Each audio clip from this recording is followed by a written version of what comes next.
Hello, everybody. Welcome and thank you for being here. My name is Suzanne Goldberg, and I am the Executive Vice President for University Life at Columbia University and a professor at the law school here. Events like this, tonight's showing of Selma and the discussion, are really not possible without an enormous number of people helping to make it happen. And I want to give special thanks to the Office of the President of Columbia University for their great work on this event, including Carrie Walker, Veronica Lake, Breck Gordon, and Jill Casimiro, and also to Brenna St. George Jones of the Miller Theater, as well as to Public Safety and CUIT. And I also would like to recognize the tremendous work of the small but energetic staff of the Office of University Life, Radhika Patel, Jonathan Morales, and Franck Argelier. This is the inaugural event of the Office of University Life's Community Citizenship Series, and it is an especially fitting and important one. The Office of University Life has a broad mission. It has a mission to both think and act broadly and in depth about university life across the university's schools, centers, institutes, and in ways that encompass the university's students, faculty, staff, and community. The focus of the attention of the Office of University Life is also broad and deep on issues within our surrounding world, from the global to the national to the local and the state, and to the issues within our own community. The film Selma dovetails with this broad and deep focus. It calls our attention to a time and a place and a set of events that, while distant in some respects, is also terribly close in others, whether we think about Ferguson, about Staten Island and North Charleston, or the Supreme Court's striking down of critical parts of the Voting Rights Act in 2013, and the voter ID laws in place around the country. Or when we think about the persistent barriers to equality and the threats of violence in so many domains in which we live. And the film, by the story it tells, asks and encourages each of us to think and act and do what we can, in whatever ways we can, to secure and expand justice, broadly understood, in all of our communities, both small and large. Tonight, as members of the Columbia community, we do this in three ways. First, we have a broad array of Columbia's institutes and centers that focus on race, ethnicity, disparities, and justice, who have joined as co-sponsors of this event. I encourage you to follow up with the ones that interest you, to sign up for their mailing lists, and to get involved. Second, we have an extraordinary group of colleagues from around the university, including June Cross from the Journalism School, Jamal Joseph from the School of the Arts, Francis Negron-Montagnier from the Department of English and Comparative Literature and the Center for the Study of Ethnicity and Race, and Patricia Williams from the Columbia Law School, and Samuel Roberts, who I'll introduce in a moment. This group will share their insights, their questions, their comments about the film and its implications for all of us in the discussion that will follow the screening. And third, we invite you right after the screening to share your questions and ideas and comments via Twitter. The hashtag is CUSelmaTalk. I'm not much of a Twitter person, but you can find it there, so that we can address your thoughts both in the conversation tonight and then in conversations afterwards. Just a reminder not to do the tweeting during the screening, because nobody wants to see the glow of your phone during an intense movie like the one we're about to watch together. Now it is my pleasure to introduce Professor Samuel Roberts, an associate professor in the History Department and at the Mailman School of Public Health, and director for the Institute of the Institute for Research in African American Studies. Professor Roberts.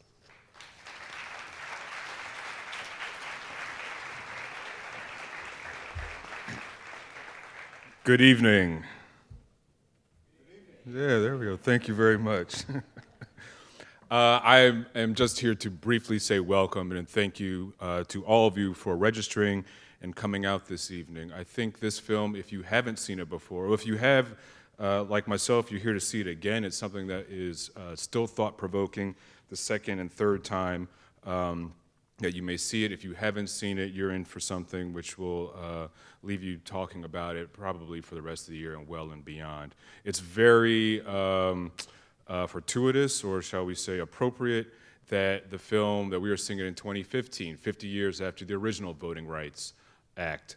It is also appropriate and a bit unfortunate that, as Suzanne mentioned, the rights that we enjoy as a result of that act are very much under threat.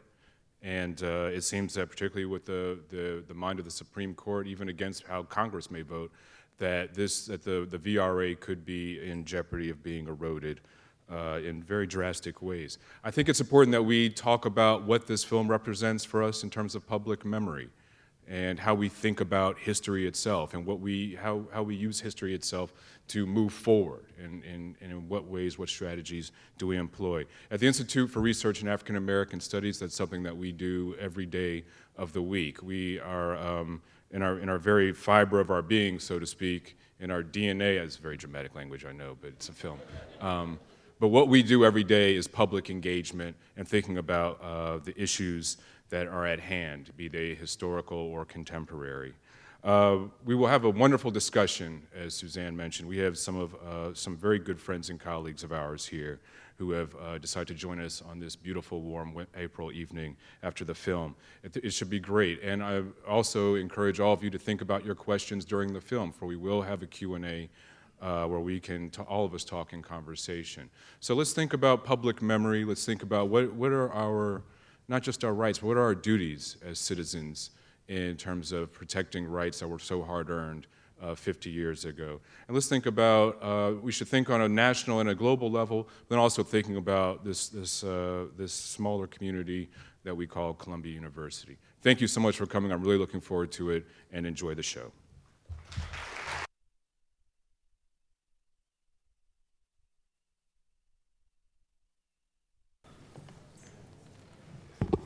As we're all taking our seats tonight, I just want to have a moment of appreciation on behalf of really all of us here for Anna DuVernay for making such a moving and spectacular, thought-provoking, inspiring film. And our gratitude to her and the film and the film producers for allowing us to show it tonight. So I'd like to welcome you all to the conversation portion of our evening, both to those in the audience at the Miller Theater and to those who are with us by live stream. I'm Suzanne Goldberg. I'm an Executive Vice President of Columbia University and a member of the faculty of the law school here.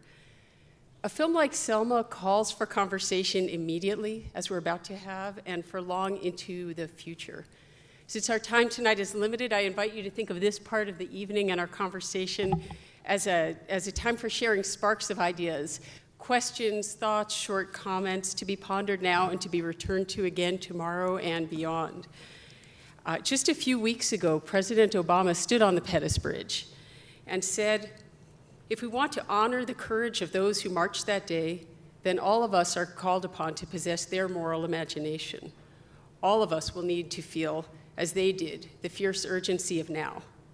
He added that all of us need to recognize as they did, that change depends on our actions, on our attitudes, on the things we teach our children. And in the context of a discussion at Columbia, I would say on the things we teach our students and on the things that we teach each other. With these words in mind, it's now my pleasure to introduce our conversation partners. I'll just do this very briefly, which is very, very difficult given who's here. And I want to ask you to Google them all after the evening so you can see the full extent of the extraordinary contributions everyone here has made. June Cross, to my left, is a professor at Columbia Journalism School and an award-winning producer and writer with over 30 years of television news and documentary experience. And I'll just say I had to pick sort of one or two of everybody's great works, so it's a very short, selective version. But among Professor Cross's many well-known works is her Emmy Award-winning autobiographical film, Secret Daughter, and the book Secret Daughter, A Mixed-Race Daughter and the Mother Who Gave Her Away. Jamal Joseph, next to Professor Cross, is a professor of professional practice at the Columbia School of the Arts.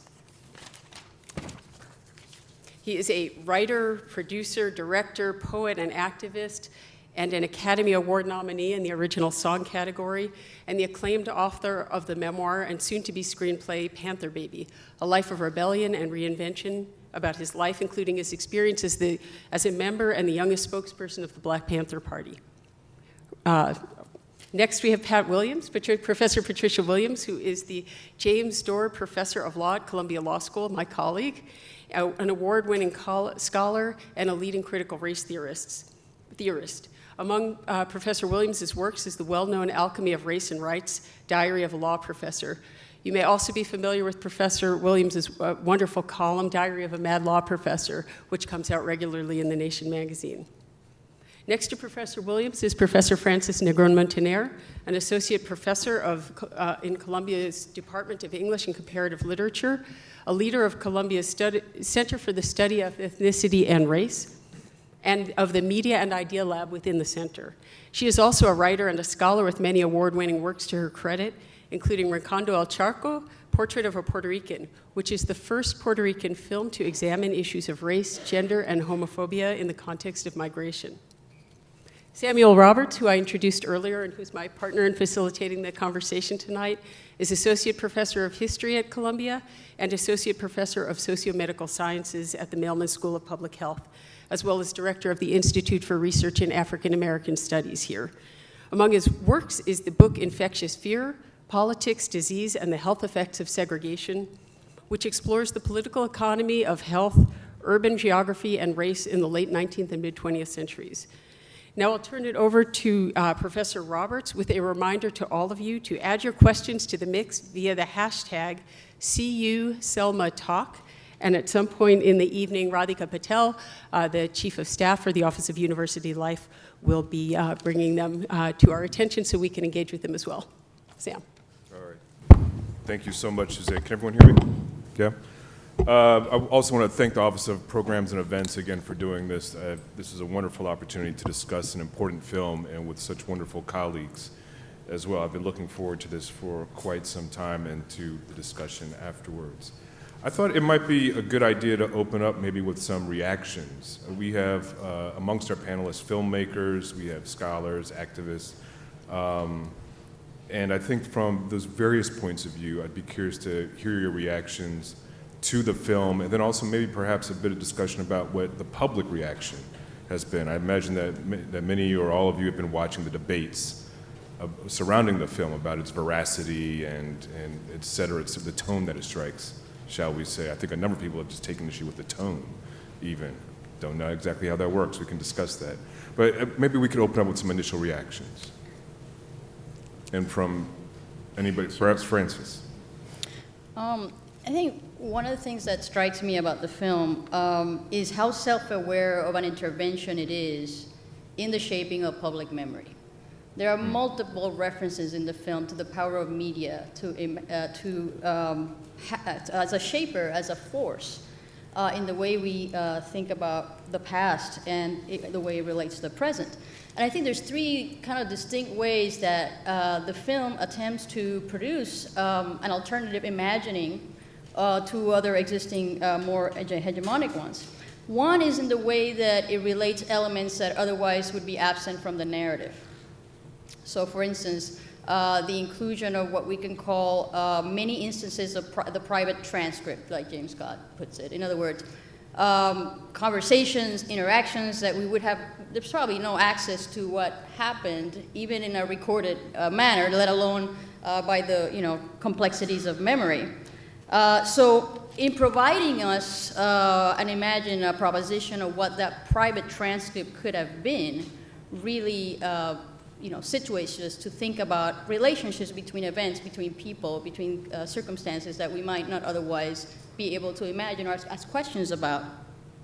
And I think one of the things that might have been disturbing to some viewers that have expressed, for instance, outrage at the way that LBJ has been represented, has to do with what we could call disruption in the relationships or in the palette of affect in the film. For instance, in many scenes in the film, you have that an aesthetic of ugliness to represent the racist response.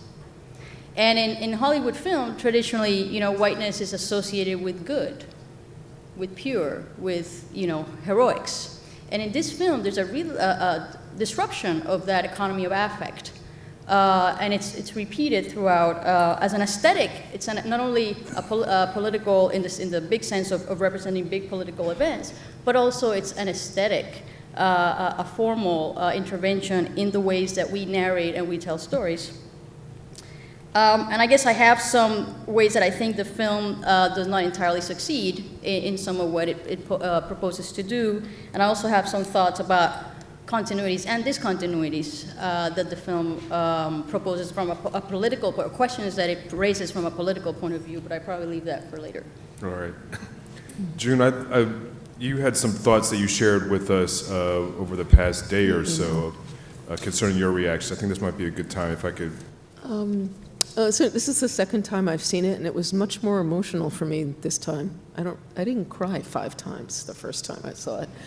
And I'm not quite sure why it was so emotional for me, but I also began to think, I was sort of piggybacking off what Francis has said, the power of media.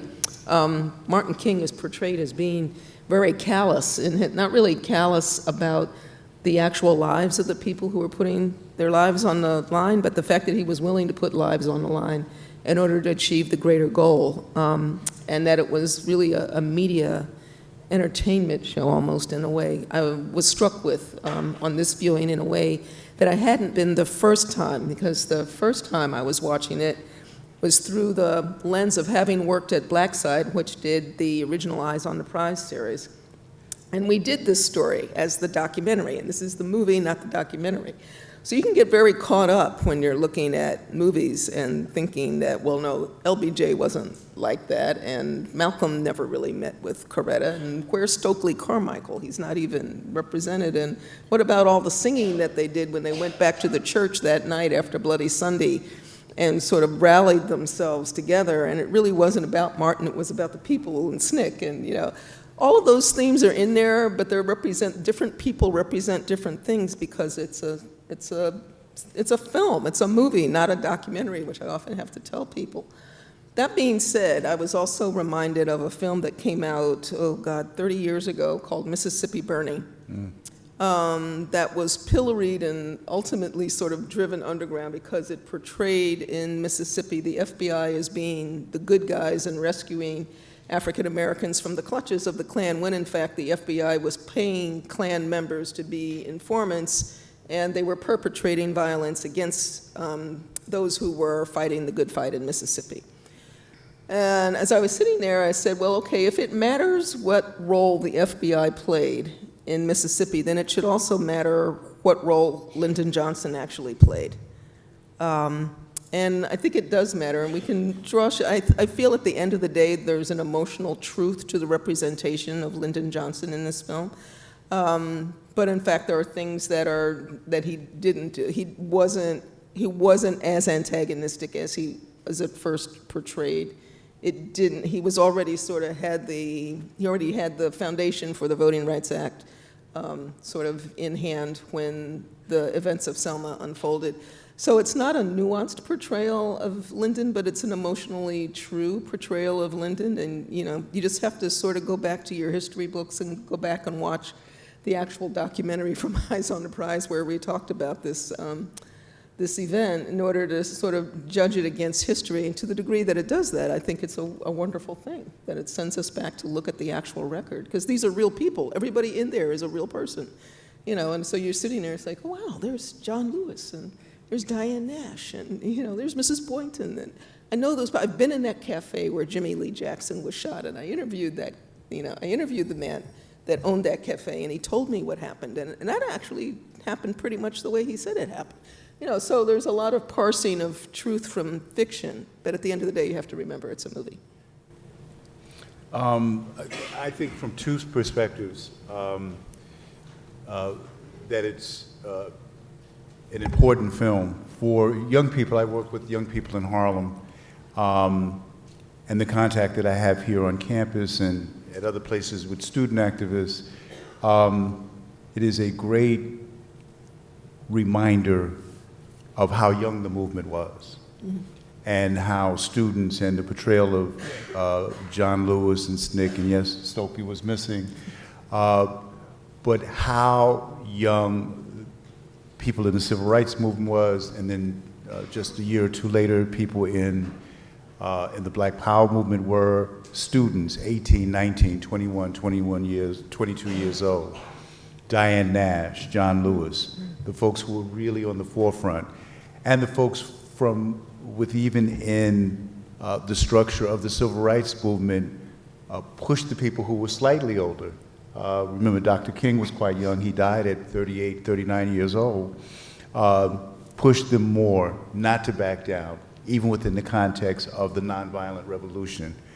This is an important image to see when our young people, through television and through Netflix and through Hulu, are seeing all kinds of negative images, the violent images, the Fast and the Furious 7, 8, 9, 22, whatever number we're up to, can see some fast and furious protests and some strong, some strength that's portrayed in terms of taking on the really bad guys of the universe when you're talking about the organization of the United States government and the FBI.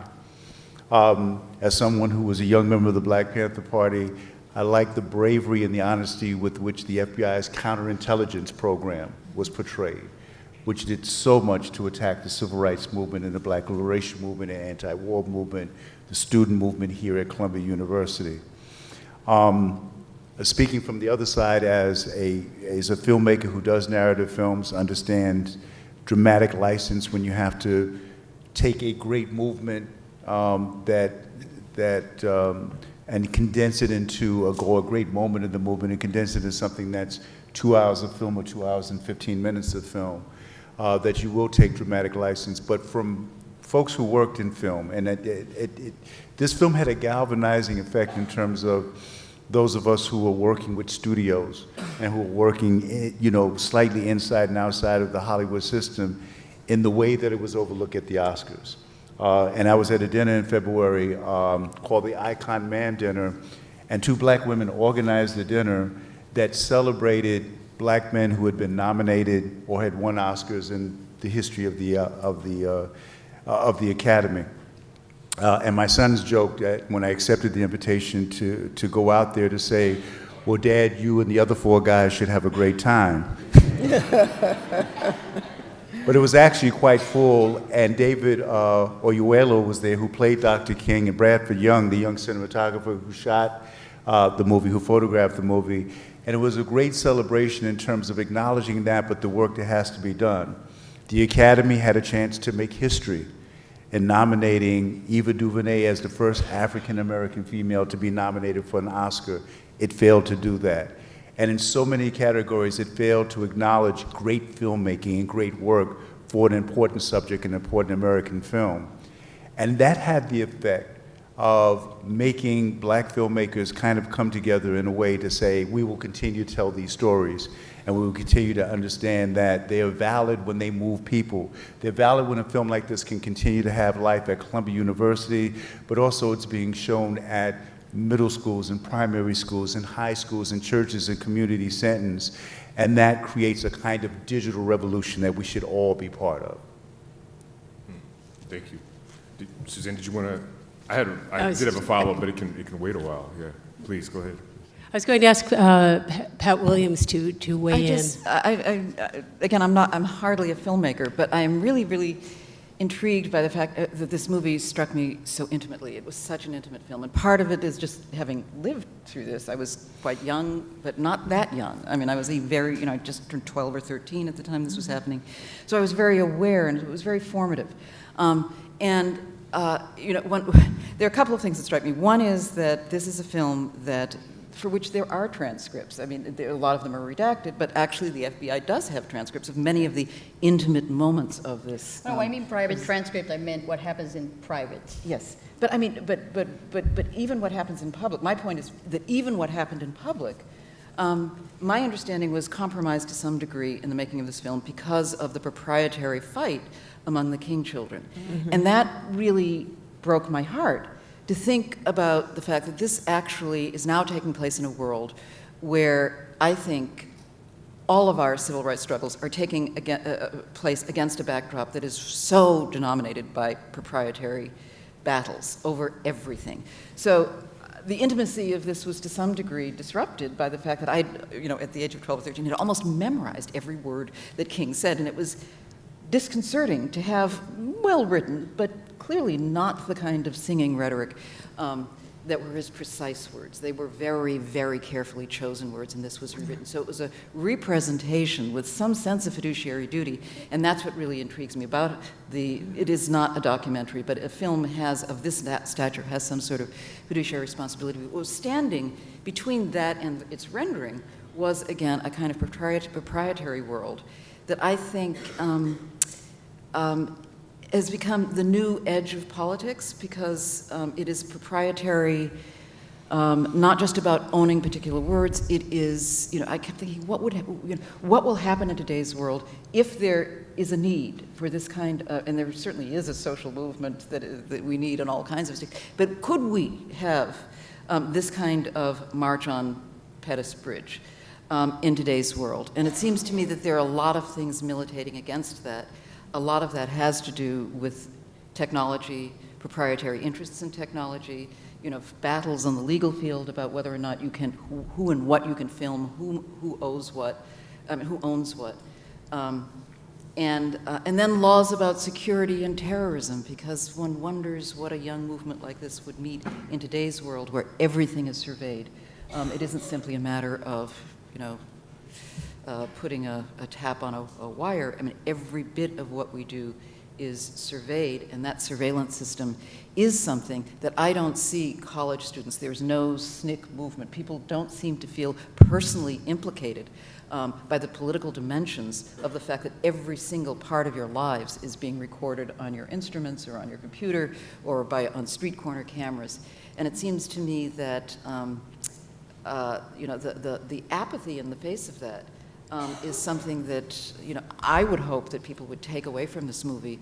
We're not going to have another civil rights movement when we need it, unless we really begin to oversee and regulate who can draw from the palette of representations that are digitally recorded on every single one of us, and who can assemble who we are in ways that may or may not be faithful to the human beings, the complexity of the human beings we are. Yeah, just very quickly, other thing is really ironic too, you talked about in terms of the surveillance and almost kind of how we gladly gave that all back in the face of 9/11, because the government said that, people fought against counterintelligence, pro the Freedom of Information Act.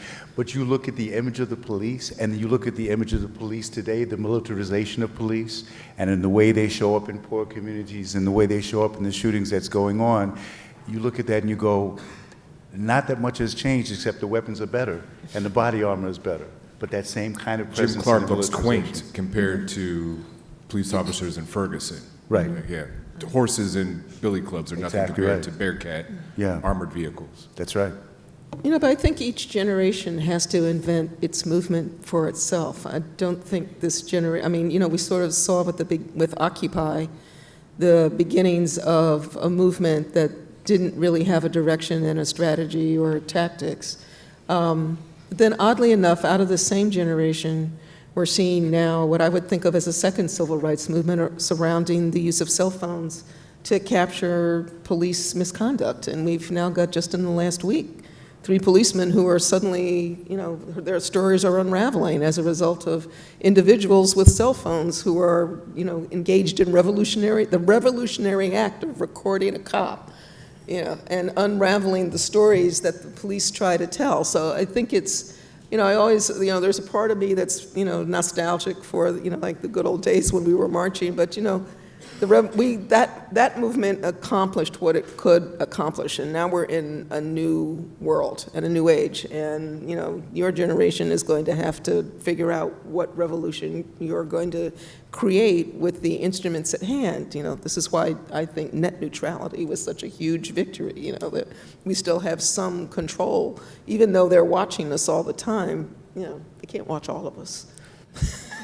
One of the things I actually wanted to ask you, Sam, also your thoughts. I just wanted to weigh in a small bit, which is that, most of my life as a lawyer has been as a law reform lawyer, mainly on LGBT and HIV related issues. And one of the things that struck me watching Dr. King and the group strategize, and I saw this more the second time watching the film than I did the first time, was how profoundly contemporary the political strategy was, right? The sense of how to mix the public attention to the issue with the on-the-ground organizing and the lawyers sort of doing what they could to secure the right to march, and the tensions in the social movement, right, that were there then, that are present in any social movement, right, that run through every social movement.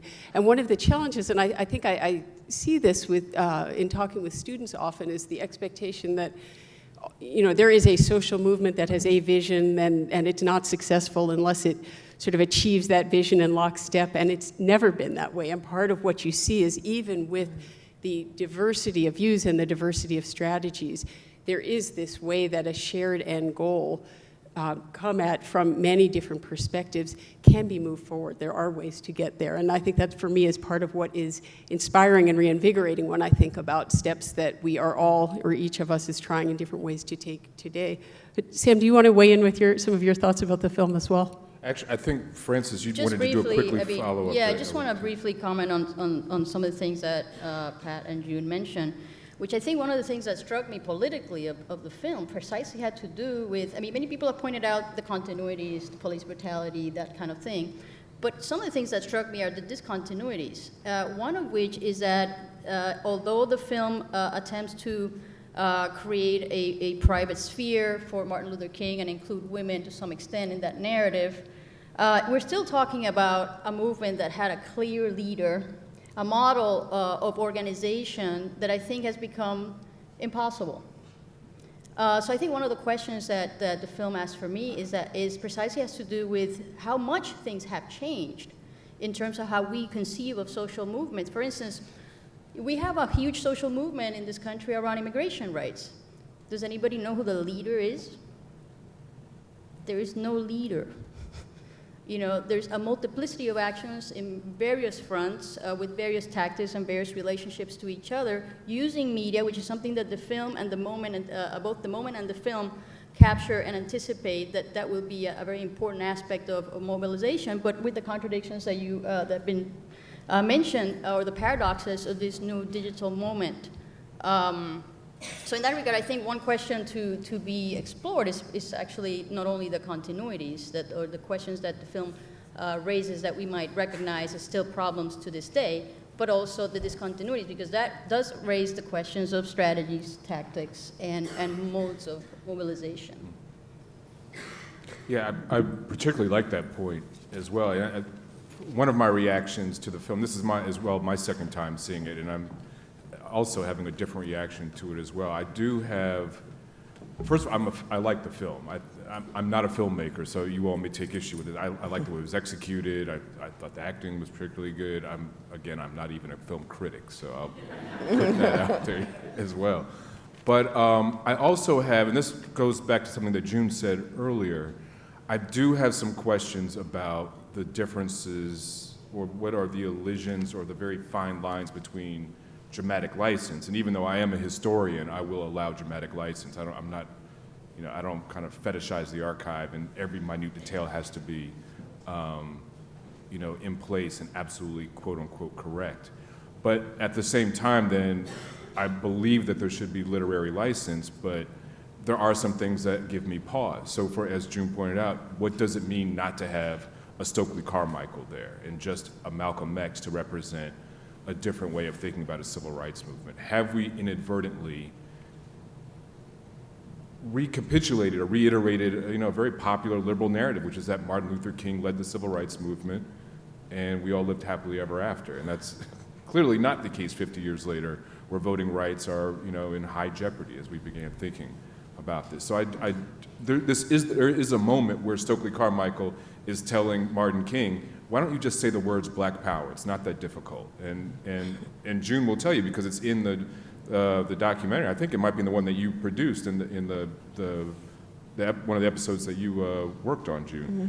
So there is this moment where King is not the only game in town, and he's not the challenging figure that we would like to believe. He is challenging, but there are others who are pushing in different directions. There's also a way in which I think in this film we are thinking of King as tying voting rights to economic rights, and I don't think he had quite done that just yet. I think the line that "what good is an integrated lunch counter if you can't buy a burger," I think is something that he actually said early as 66, and I want to say it was 67 when he's moving towards the Poor People's March. Right. And it's really, and here's where the literary license I think is acceptable to a point. It's really there when LBJ is sick of him.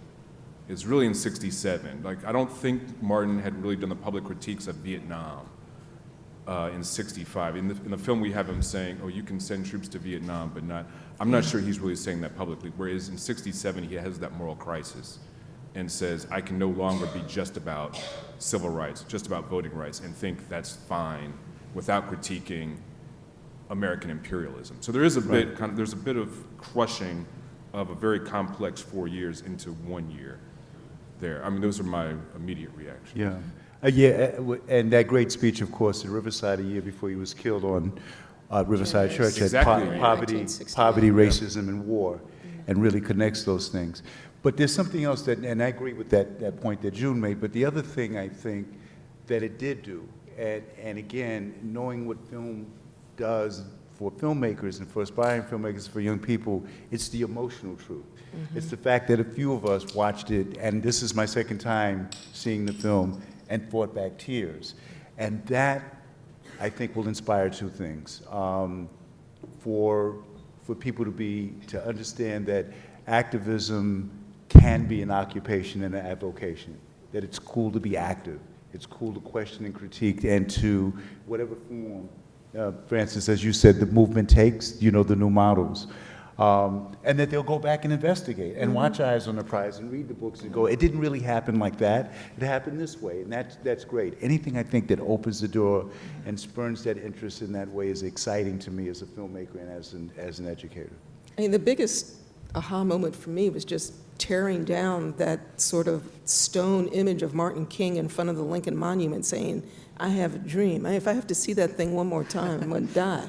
But I mean, here we have a Martin King who actually is a father, he's a husband, he's a womanizer, and all those facets of him are represented. And I actually found that really fascinating, and I love the way, I thought she handled that really, really well. Whether or not they were true, who knows, who cares? It was at least I had to think about and readjust the narrative that is so often presented of King, especially in February when we have to, or in January around his birthday, when we all have to watch that daggone speech as if he never made any other speech in his life. Pat, go ahead. Can I just add one thing? I got carried away by the emotion as well, but I'm also suspicious of the way the emotion was structured in terms of how to use that for current political purposes or what one can do within the university, since that was the question we were asked.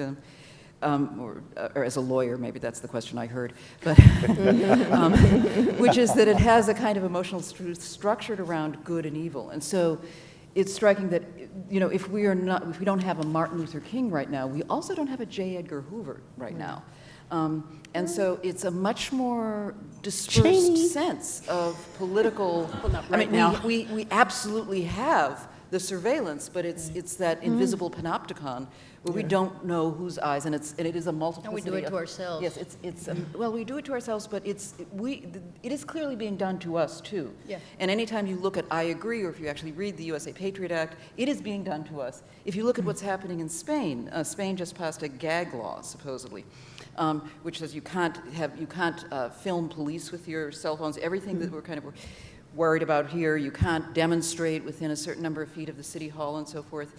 And it's a quite extreme one with huge fines associated with it.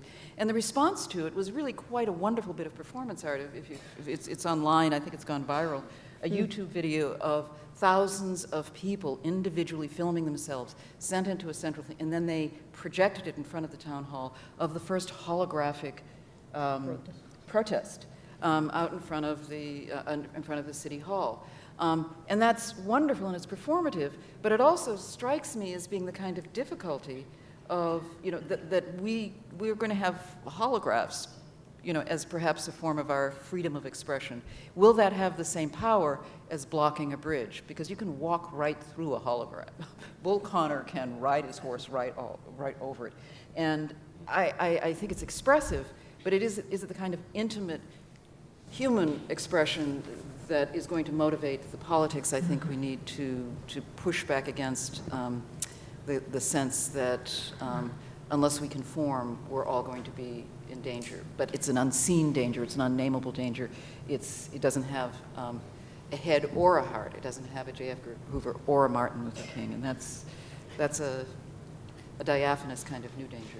In some ways, I think the power of a film like this, especially for people who are used to learning visually and used to learning through powerful emotional stories, is to help create the entree into a reminder about why it is so important not only to do what one does on the internet or in the holograms, but to do it in person and to engage in person. Let me just pose, time is flying here, so I want to pose a couple of the questions that we received via Twitter, and then I guess everybody, just out of respecting the time, has about a minute to respond to either of these, any of these, or anything else you'd like. Is this the lightning round that you told us about? What's that? You promised a lightning round. Lightning Is this it? round. This Yeah, isn't the lightning round, this is the lightning exactly. round? Okay, great. Exactly, the buzzers are ready. Okay, so I'll just consolidate a couple of them here, and one is, how do you think that conversations like this at Ivy League universities, elite institutions, can affect how people think about these issues in the real world? And a second is, in light of events like the killings in Staten Island and North Charleston, how do you think contemporary Americans can protest in a meaningful way? So these actually intersect to some degree with the conversations we're already having, but let me turn it to the lightning round for each of you to share your thoughts briefly. I mean, you guys are going to graduate from here and go out and be judges and lawyers and leaders of movements, and you're going to be writing policy papers and working for a congressman or working in public health and doing things. I mean, I think it's very relevant that you begin to question, to what degree are you living in your ivory tower, and to what degree can you take the lessons of a Selma and apply it to your life?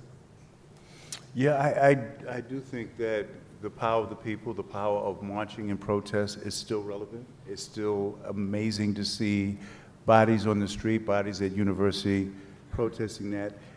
Harry Belafonte talks about the civil rights issue of today. He's been involved from then till now. The issue of mass incarceration, the issue of police shootings and murders, and that's something that's going to require bodies, not just holograms, but bodies on the street, protesting, questioning universities about divesting from corporations, their portfolios from corporations that are doing businesses with this growing population. I know I'm over a minute, but Common and John Legend, when they accepted their Oscar, said something that bears thinking about, that there are more black men in prison tonight as we speak, than there were in chains at the height of slavery.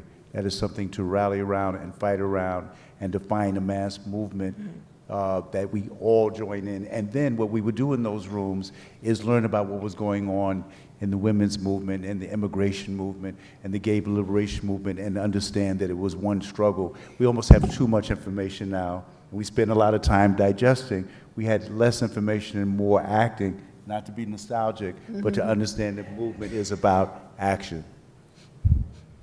Yeah, I mean, I do worry that social media gives a false sense of intimacy rather than the actual intimacy of what that movement represented, and so that I can project a hologram but still be behind walls, still within my gated community, still never actually have the kind of encounter that was so miraculous about those marches in those days when blacks and whites really saw each other for the first time. And I do worry that, you know, that there may be some of that we can transmit with cameras, but I still think we live in very separated, much more separated worlds of imagination about each other, and the only way we overcome that is actually by having our bodies on the line for and with each other, and not from a distance. I think I just want to comment on the question that Suzanne posed. I think it's very complex. How do we, let's say in a space like Columbia, which is a space of enormous privilege, the question becomes, how do we mobilize that privilege to undermine the foundations that produces it to some extent? And I think a practical question, I guess, for everyone, and I certainly face this question myself, being part of the Ivy League, is what is it that we can do with the resources, the symbolic capital that we have, in order to transform our society. And I don't think it's an easy answer. I don't think it's inherently a question of just saying we go to the streets together, or these are complex questions that we face every day in our lives as we become professionals, as we become members of the elite, if we're not already.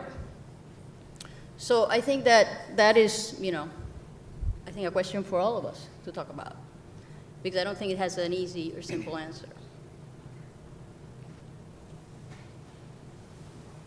I have a bit of a different perspective on that in terms of what students could do here. I think 50 years ago, each of the volunteers that we see in the news, the young volunteers that we see in the newsreels, not all of them, but many of them had parents at home and said, what is this you're getting involved in? This is dangerous, it's silly, you're going to be labeled a communist. Are you going to get a good job? Is this why we paid tuition money for you to go to college, et cetera, et cetera. I think that has not changed. I think there is a game in elite education that hustle is still there, right? There's a hustle that's going to scare all of us into believing if we don't, have the right major and get the right GPA, we're going to all be just living on the streets. There's that rat race. And I see it in my students where they're just, really just burning themselves out at age 19. Not a very healthy way to go about an education, I would say. I think there are many examples today that prove that to be a lie. There are many people who were activists coming into college, coming into Columbia, coming into Barnard, coming into Harvard, Princeton, a lot of places. I don't know about Princeton, but I jest with Princeton. And have made, very fruitful, and I don't mean monetarily, but they're feeding themselves, but I mean very rewarding careers, fruitful, with what they did. I'm not sure. I agree with Francis on the point about can we leverage elite status to dismantle the foundations of that system? That is the problem of the age. On the other hand, there is a way in which, if the master's tools cannot dismantle the master's house, maybe you can steal the tools and build your own house, and to kind of, rephrase the old line. And that you can take what you learn here and do something that's not part of the hustle that's being sold to you. There are ways to work outside. I just want to clarify that I disagree that that is a choice people can make. Definitely, and students do. I'm just raising that this is a large question, that some people make that choice, which doesn't totally abolish the contradictions and the paradoxes of it, but yet can make a contribution to the dialogue and to the process. So I'm not saying that people are not doing it necessarily. I'm just saying that it is a complex question, and it confronts us with a myriad of choices, and people are not all making the same choices, and that even the choices that we might find to be the correct choices or the right choices politically are still, begging more questions. I mean, it's not the end. I mean, just saying I'm going to be an activist is not the end of the questions, I guess. Absolutely. And I'll just pick up and echo that. One of the things that I sometimes see is that students feel that they have to choose between being an activist or a serious student, or being an athlete or a scholar, or an activist or an advocate. And I think part of what you're hearing from all of us in different ways is that those also are false dichotomies, right? One can and ought to really engage in the many different ways of participating and thinking about these questions and learning about them, right? And so on many questions, we are all at the same time students and teachers, and it's important in some ways to remember that, because then we take some responsibility both for learning and for sharing what we've learned. And I think that is a piece that's also invaluable for each of us as we think about where to go next. And I thought I would just close our evening by sharing one other point that President Obama made on Pettus Bridge, which I think also follows to some degree on this question, which is that he said, if Selma has taught us anything, it's that our work is never done. The American experiment in self-government gives work and purpose to each generation. Selma teaches us as well that action requires that we shed our cynicism. I'm not sure everybody on the panel would agree with that, but that's what he said, quote. For when it comes to the pursuit of justice, we can afford neither complacency nor despair. On behalf of the Office of University Life, I'd like you to join me in thanking the panelists, and I invite you to continue the conversation both this evening and beyond. Thank you all very much.